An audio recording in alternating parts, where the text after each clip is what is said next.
Greetings. This is Troy Newham, and this is Message from Moses. And this week it breaks my heart to, well, you've probably already seen the news clips, that they've discovered that Romney's father was a member of the KKK. And apparently Romney, when he was in college, wrote several papers being pro-segregation. And it appears that the person who released the story had this information for 6 months and waited until after the convention so that Romney's nomination is official and there's none that can be done. And so he's going to have to withdraw from the race in disgrace. That's a given. Hopefully the Libertarian Party will pick up some votes. But, oh, this was a lie! Absolutely not true. But here's the question. If it was true that Romney's father was a member of the KKK, and that Romney spent a lot of time writing about pro-segregation in college, don't you think you would have heard about it? Don't you think it would just be plastered on the news? Don't you think that the news media would just take a hammer and beat you over the head with it? Ah! Probably. It's a real hammer. I wouldn't actually hit myself. It's a sledge. It looks like it would hurt. Anyway, don't you think, though, that is the only thing you would hear about every single day of your life? So here's the question. Why is it that we're not interested that Obama's parents were communists, socialists, anti-colonialists, hated America?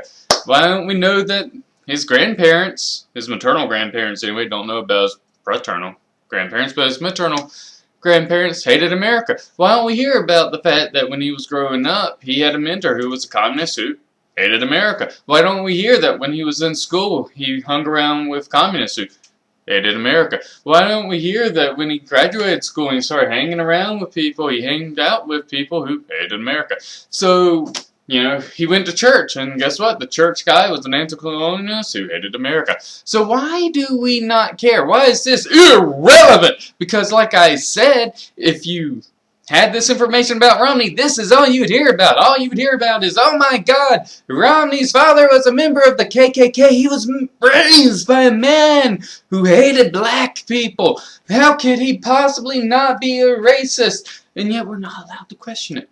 Because if we do, you're a racist. How dare you question whether or not Obama loves America?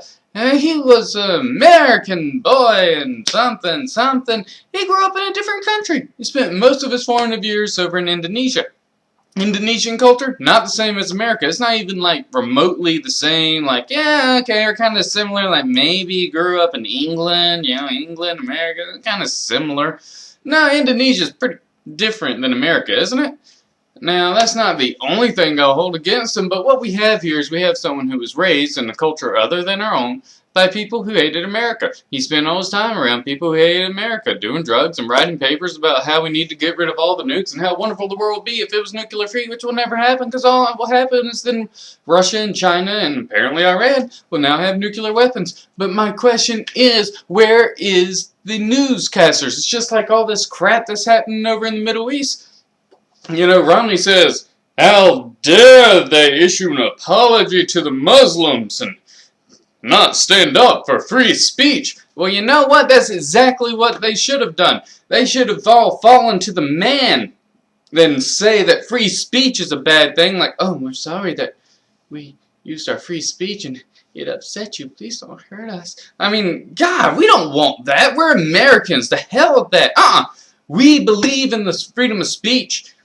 And that's the way it should have gone, but the media is jumping all over Romney. How dare you criticize the president so early before you didn't even know that it was issued before. It doesn't matter if it was issued before. He should have still stood up for freedom of speech. That embassy director needs to be gone, man.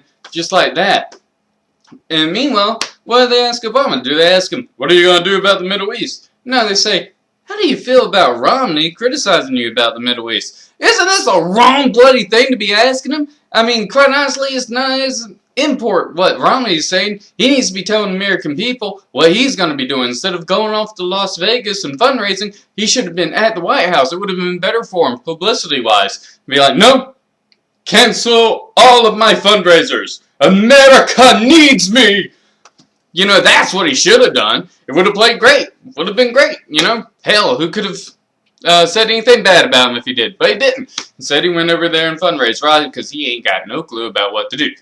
But I'll talk about that later. This was all about how we never are allowed to question his upbringing and how that may have formed his thought process.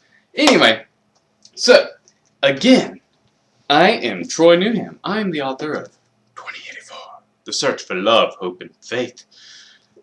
About a totalitarian dictatorship that controls us through drugs and meaningless entertainment, keeping us from true relationships, keeping us from being what it means to be human. Read it. Love it. Leave a good review on Amazon if you like it. It's awesome. I totally agree. And War Journal, my story of revenge and self-loathing. Check it out. It's a quick read. It's really good. I really like the character development in it. It's very subtle.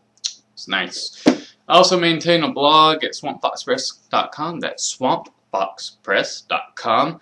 Read it. Love it. You'll be swamp foxed. Anyway, long live the Constitution. Signing off.